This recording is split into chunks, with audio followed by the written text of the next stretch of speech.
Thanks for the ride, Gabby. No problem, Joy. Looking forward to the new job? Yeah, it's gonna be pretty exciting. I've never built a skyscraper before. And think, decades from now, I'll be able to look at the skyline and say, I helped make that. Well, here's your chance. We're here. See you soon? Yeah, 6? I'll be there. Don't forget your lunchbox. Oh, right, thanks. Hello, sir? Huh? Yeah. Can I help you, ma'am? I'm here to start my new job. Oh, right. New construction worker. First day? That's right. Here's a hard hat. Always wear it. You don't, you're off the team. Got it. Here's your tool belt and your vest. Don't lose them. You do, you're off the team. Thanks. Any more advice? Yeah. Don't tick off the foreman. You do? I'm off the team. Got it. Thanks. All right. This is it. Should have asked him how I get to where the work is. Look, Bailey, this isn't a deal you get at the grocery store. You're either in or you're out 50 grand. Yeah, I know it's a lot, but you're not the only one with problems around here. Excuse me? Hold on, I got a roughneck trying to make conversation. Yeah? What? I'm new here.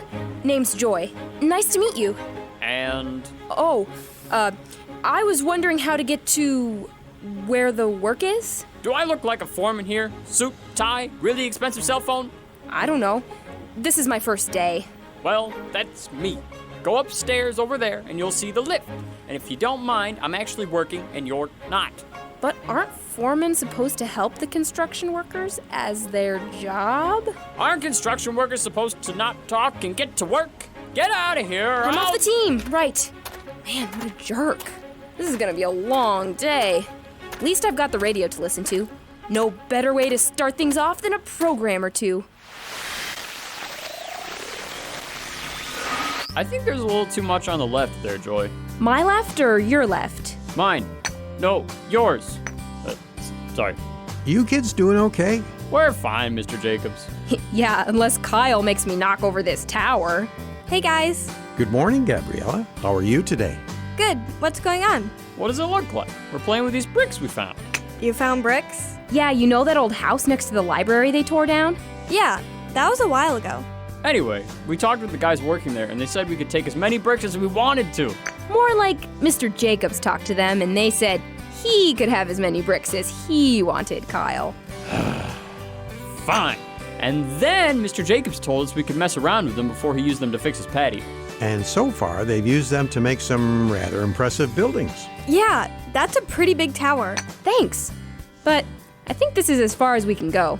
Unless we use a step ladder. I can get one for you if you want. Really? Back in a minute. Want to join us, Gabby? It's pretty fun. Maybe later. I kind of came over to talk with Mr. Jacobs. I figured that was the case. What do you mean? You know the drill, Joy. Every weekend, one of us has a problem, and then Mr. Jacobs or some other adult fills us in on what the Bible says. It's rather formulaic. Huh? He's just trying to sound smart. What were you going to talk to Mr. Jacobs about? Well, it's a school assignment that our teacher has given us. She wants us all to write creative stories. That seems pretty normal. Yeah, if you're creative. I'm not. Sure you are. I've seen you draw and act and stuff. You're plenty creative. Thanks, but it's different writing. I'm not moving, and I can't see the colors or shapes of things, so it's like it's dead or something. Gross. No, I get it. It's like me with playing the piano. Sure, I can push the keys, but it's not fun. It's the right notes, but something's off inside. Yeah, exactly. But I like playing the piano. You know what? It's not right the kids are forced to do things that don't bring them happiness. It's against our rights as human beings. It is? Sure. What do you think life, liberty, and the pursuit of happiness means? I don't know. It means we need to make a stand. If we don't like something about how people in charge are doing things, we should make it known with opposition. No piano lessons, no writing assignments, freedom for kids, freedom from tyranny. We will tear down the walls of persecution. Kyle, you're wrecking the tower. It's time to start a revolution. This is America, after all. If teachers are going to oppress us, we need to rise and face them. Who's with me?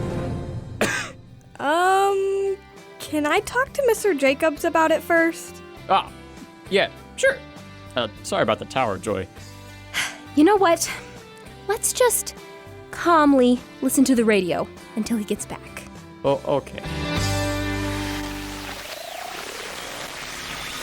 So, yeah, Mr. Jacobs. Basically, my teacher assigned us this project, and I don't really want to do it. It's just going to be a big failure in the end. And that's when Kyle went nuts and tore down our tower. I said I was sorry. It was just the passion of the moment. Yeah, it seems to me there might be better ways to have moments. I think I might have to agree with Joy on this one, Kyle. But back to you, Gabby. Have you talked with your teacher about the project? Talked with her? Sure. It seems like you're having trouble with this assignment, and it's her job to help you do well. So, have you talked with her? I didn't know that's what her job was. Okay. So, what did you think it was, if not to teach? I don't know. I just thought that teaching meant tell kids about stuff and then give them assignments. I'm sure that's how it is sometimes.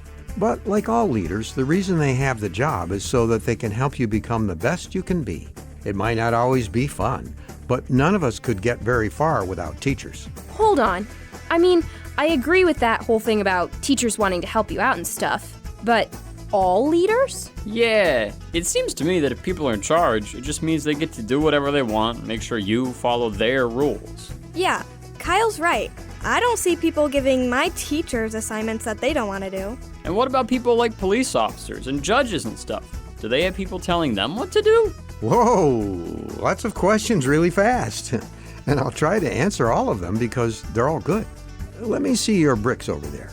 A lot of people see authority, that is, being a leader or in charge, as something like a pyramid.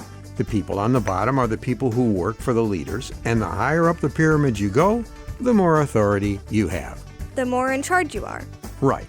But this example isn't exactly how it works. It might seem like leaders are the ones that are free to do whatever they want, but watch this. And I have to do this carefully. Need help? Thanks. Yeah.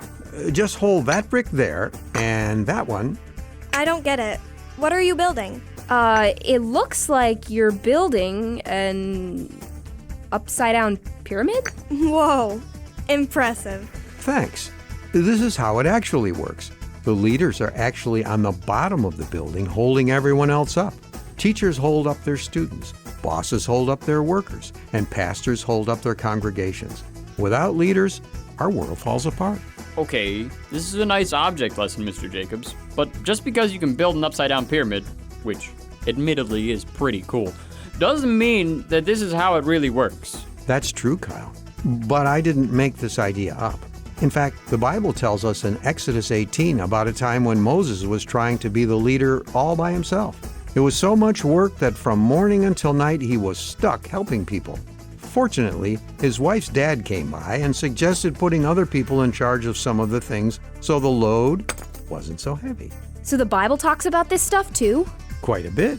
In Romans 13 and Hebrews 13:17, God reminds us that the leaders He has given us were put there for a reason, and that we need to respect them and do what they say.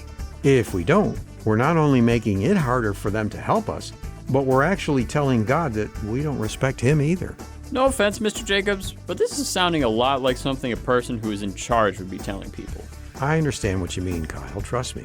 I've had a lot of issues with respecting authority myself, but you know, there's a drama script that might help explain how this isn't just some way to keep people in line. I'll go see if I can find it. And we'll listen to the radio.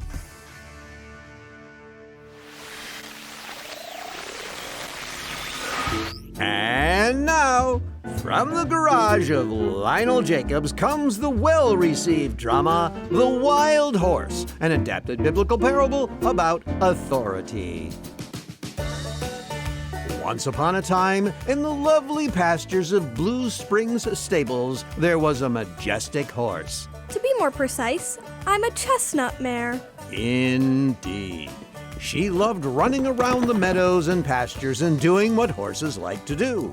Whenever kids came to see her, she would race over to see if they had any of her favorite snacks. Especially oats. One day, the horse's owner talked to her son about some very exciting news. It's that time of year again, Joey. What time of year, Mom? Horse show time. The thing us horse farmers look forward to all the time. The time our horses win all kinds of prizes and become world famous. Oh, right. Yeah, that time. What about it?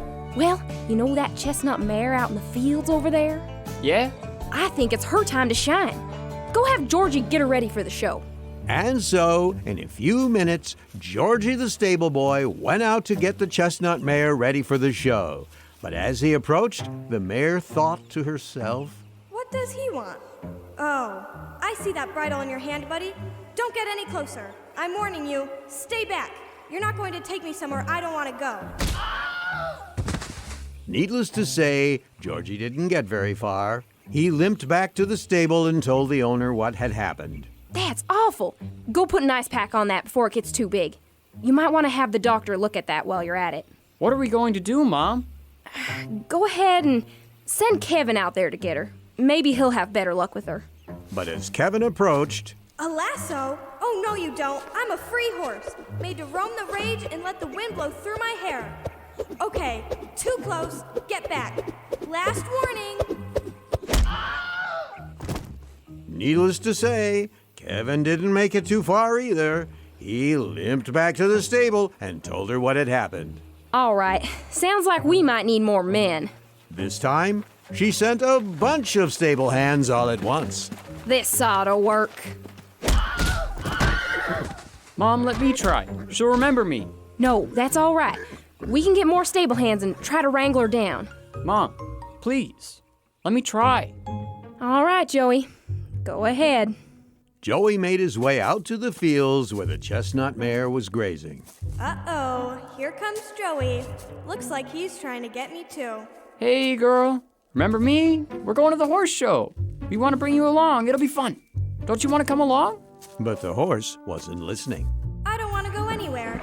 I'm doing what horses do, and that's all I'm gonna do.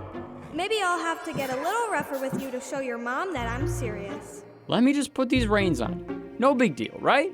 Don't come near me. I'm warning you. Good girl. It's okay. It's okay. Get away! I would explain what happened next, but seeing this is a kid's show, I'll simply say that Joey got hurt very badly. Needless to say, the owner was not impressed. The chestnut mare was locked up in a cage with a big sign on the door. Dangerous horse. Keep away. She couldn't run, she couldn't feel the wind in her mane, and no one would trust her enough to let kids anywhere near to give her any oats. It's such a pity. She was such a nice horse. The moral is that God sends us leaders of all kinds to tell us what to do. We might not like the things they say. In fact, we might even hate hearing it, but the fact remains that God put them in charge and He wants us to respect them. If we don't, we're not only disobeying the people in charge, but disobeying God.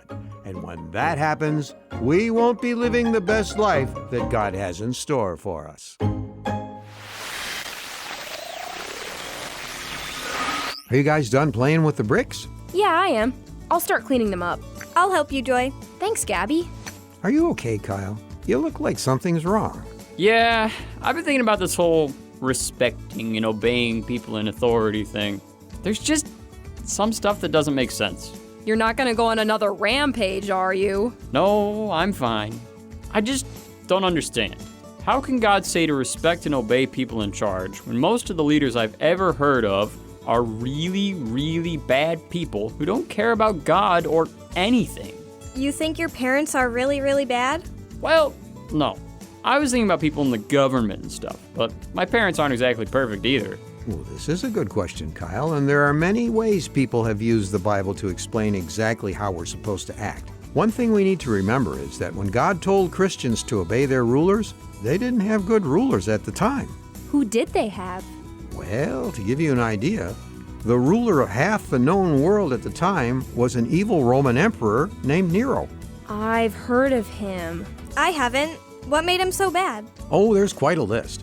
One of the most famous things he's known for was killing lots of Christians in some truly terrible ways. Wow, that's pretty bad. I agree. And I think it's good to remember that when we feel like our leaders aren't good enough for obedience and respect. If someone as bad as Nero was someone God said to respect, we don't have any excuse. Yeah, I guess that's true. On the other hand, there are lots of places that the Bible tells us about people who did the right thing by not obeying their leaders. Okay, I'm officially confused. First you say one thing, then you say the opposite, and they're both right? It'll make sense in a second, Joy. Like Kyle pointed out earlier, people aren't perfect, and there are times when our leaders command us to do something that is the opposite of what God wants us to do. And that happened in the Bible? Oh, many times. In the beginning of Exodus, the Pharaoh told the nurses of the Hebrews to kill all the baby boys they saw. Obviously, the right thing to do was not kill babies, so they didn't, and God blessed them for it. Oh, right. And Daniel, he was told to only pray to the king, but Daniel knew that he was only supposed to pray to God, and that landed him in big trouble. Exactly. And because he put God first, God took care of him. All right, but those are in the Old Testament, I think. What about the New Testament? There are a few examples, but one of my favorites is in Acts 5. The priests of God saw that the disciples were telling people about Jesus, and they didn't like it. So they told them to stop. The disciples shrugged and basically said, "Sorry, God told us to do it, and we're going to obey him instead of you." So, it's okay to disobey if we're obeying God instead. Right. Though I feel I should mention that these cases are rare, and even if there seems to be a problem, with a little patience and talking with those in charge, you can usually come to an agreement. Kind of like Daniel did in chapter 1 of his book. So that's why you wanted me to talk to my teacher about my writing assignment. Well, I doubt the assignment comes anywhere close to going against God's commands, but either way, communication can do wonders. Well, speaking of wonders, it would be wonderful if you could help me clean up, Kyle. I'm coming. I'll help too. Are we done listening to the radio? Yeah, you can go ahead and turn it off, Gabby.